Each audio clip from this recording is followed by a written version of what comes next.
Hi hello welcome to eagle health. Mutton bone soup తయారీ విధానం.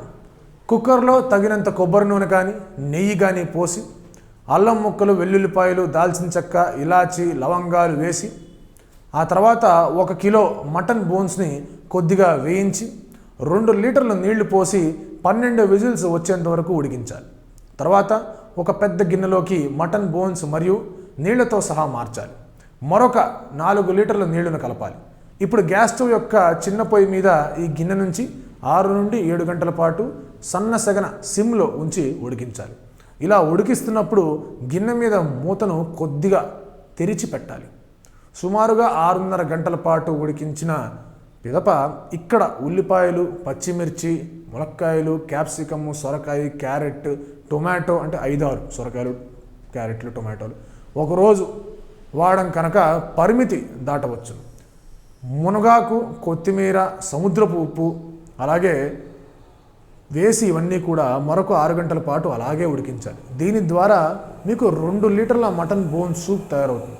దీన్ని వడపోసుకొని ఒక గిన్నెలో ఉంచుకోండి. మటన్ బోన్ సూప్ చేసినప్పుడు మిగిలిపోయినటువంటి పల్ప్ ఏదైతే ఉంటుందో ఎట్టి పరిస్థితుల్లోనూ అది తీసుకోకండి. ఈ సూప్ను చల్లారిన తర్వాత ఫ్రిడ్జ్లో ఉంచుకోండి. 2వ రోజు ఇది కొంచెం చిక్కబడి జెల్ రూపంలో ఉంటుంది. ఇది ఎలా తీసుకోవాలో ఒకసారి చూద్దాం. గరిట ద్వారా మరొక చిన్న గిన్నెలోకి తీసుకొని వేడి చేసుకొని తాగవచ్చు.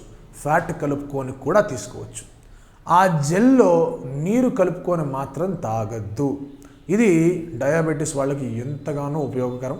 దాదాపు 3 నుండి 4 నెలల సమయం చేస్తారు కాబట్టి సహజంగా ఏర్పడే ఖనిజ కొరతలు ఏవైతే ఉంటాయో, మినరల్ డెఫిషియన్సీ ఏవైతే ఉంటాయో అవి తీర్చుకోవడానికి ఎంతగానో ఉపయోగపడుతుంది.